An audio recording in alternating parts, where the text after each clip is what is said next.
Assalamualaikum warahmatullahi wabarakatuh. Halo anak-anak semua, apa kabar? Semoga semua dalam keadaan sehat. Oke, sekarang kita akan melanjutkan materi. Ini adalah materi terakhir untuk pokok bahasan perpangkatan dan bentuk akar. Kita akan masuk ke materi yaitu bilangan berpangkat pecahan. Kalau minggu-minggu yang lalu kita telah belajar perpangkatan bilangan bulat, nah sekarang kita mempelajari perpangkatan pecahan ya. Artinya pangkat dari suatu bilangan itu berupa pecahan gitu. Jika A tidak sama dengan 0, kemudian N dan M ini merupakan bilangan bulat positif ya. Ini bilangan bulat positif, bilangan bulat positif, maka berlaku ini ya. Akar pangkat N dari A pangkat M itu adalah A pangkat M per N. Jadi bentuk akar ini bisa kita nyatakan menjadi bentuk suatu bilangan yang berpangkatkan pecahan. Atau sebaliknya ya, A pangkat M per N itu merupakan akar pangkat N dari A pangkat M. Nah, seperti ini ya. Kita ke contoh permasalahan. Misalkan 32 pangkat 1 per 5. 32 pangkat 1 per 5. Kita bisa nyatakan suatu bilangan berpangkat pecahan ini ke suatu bentuk akar ya. Atau kalau seandainya misalkan ini perintahnya adalah tentukan hasil. Tentukan hasil dari 32 pangkat 1 per 5. Maka kita bisa buat menjadi bentuk akar. Nah, gimana bentuk akarnya? 32, lihat ya. Pangkat M per N. M ada di dalam, kemudian N ada di luar. Berarti 32, di sini ada pangkat 1, tapi nggak usah ditulis. Kemudian di sini ada 5. Akar pangkat 5 dari 32. Artinya, kita mengalihkan suatu bilangan yang sama, ya sebanyak 5 kali, maka akan menghasilkan 32. Apa? 2 kali 2, 4, kali 2, 8, kali 2, 16, kali 2, 32. 5 kali kan? Berarti ini jawabannya adalah 2. Misalkan 9 pangkat negatif setengah. Tentukan hasil dari 9 pangkat negatif setengah. Maka kita masukkan ke dalam konsep ya. Tadi kan ini pangkatnya. Maka bentuk akarnya seperti ini. Nah, kita lihat dulu, ini pangkatnya negatif. Kita telah mempelajari bahwa ketika perpangkatan itu berupa bilangan negatif, maka kita rubah dulu menjadi bentuk positif. Apa bentuk positifnya? Yaitu 1 per 9 pangkat setengah. Itu kan? Ini jadi pembilang, kemudian menjadi penyebut. Kalau mau dirubah ke bentuk positif. 1 per 9 pangkat setengah itu akar dari 9 pangkat 1 per 2. Tapi nggak usah ditulis.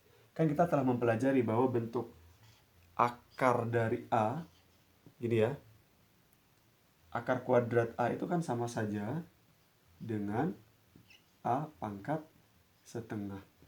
Artinya di sini ada 1, di sini ada 2. Tapi kan nggak ditulis.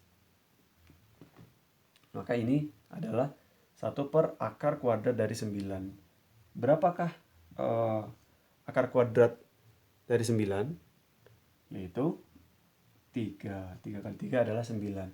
Maka hasilnya 9 pangkat negatif setengah itu adalah 1 per 3. Itu ya. Oke, sekarang kita ke contoh lagi. Nyatakan dalam bentuk bilangan berpangkat. Oke, nah kalau tadi kita dari suatu bilangan berpangkat kemudian menuju bentuk akar, maka sekarang dibalik ya. Dari suatu bentuk akar, kemudian dia mintanya ke bentuk bilangan berpangkat.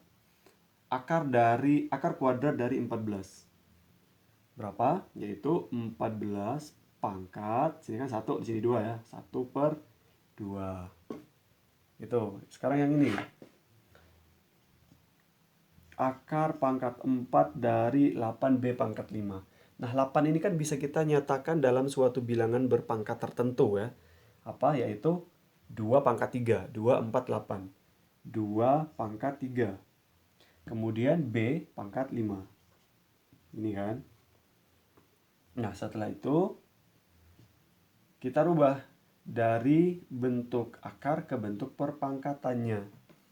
Yaitu 2 pangkat 3 kan per 4.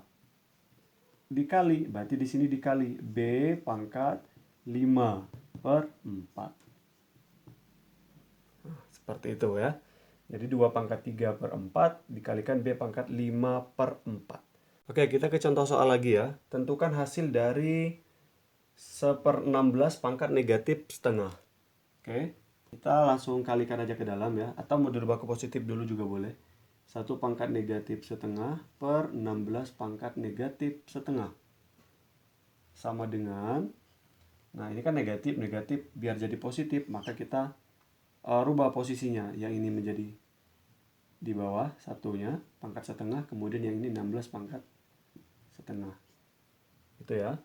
Sama dengan, ingat 16 pangkat setengah itu merupakan akar kuadrat dari 16. Atau 16 pangkat 1, kemudian di sini 2. Gitu kan. Per akar 1. Akar 1 adalah 1. Sama dengan akar kuadrat 16 berapa? Yaitu 4. 4 kan? 4 kali 4, 16. Per 1. Karena dia per 1 nggak usah ditulis. Maka hasilnya adalah 4. Jadi 1 per 16 pangkat negatif setengah itu adalah 4 hasilnya. Gitu ya.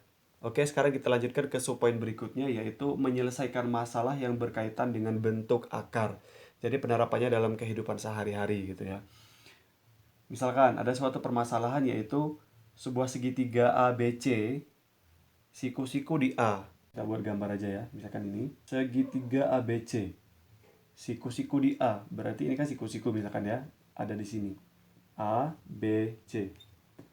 Dengan panjang AB adalah 2 akar 5 cm, AB 2 akar 5 cm, kemudian BC 4 akar 3, ini BC ya, 4 akar 3. Tentukan, ini yang ditanya ya, panjang dari AC. Oh ini yang ditanya. Tentukan panjang dari AC, kemudian yang kedua adalah luas dari segitiga ABC. Jawab. Nah, kalau kita perhatikan, ini merupakan suatu segitiga siku-siku. Kemudian udah dijelaskan di soal bahwa siku-sikunya ada di A. Nah, di sini ya. Berarti kalau siku-siku sudutnya 90 derajat. Nah, ini merupakan segitiga siku-siku. Kita diminta untuk menentukan panjang dari AC. Nah, untuk menjawab permasalahan ini, maka kita gunakan teorema Pythagoras ya. Kenapa? Karena ini adalah suatu segitiga siku-siku. AC. Nah, ingat teorema Pythagorasnya adalah AC kuadrat sama dengan ya.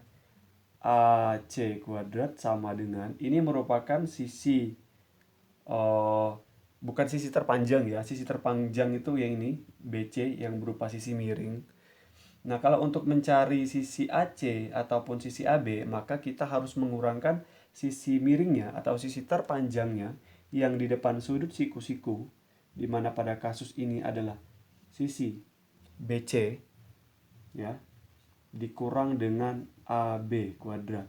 Ini teorema Pythagoras untuk menentukan AC, ya, yaitu yang panjang atau yang miring dikurangkan dengan sisi yang lainnya, sisi pendek yang lainnya. AC kuadrat sama dengan BC kuadrat dikurang AB kuadrat.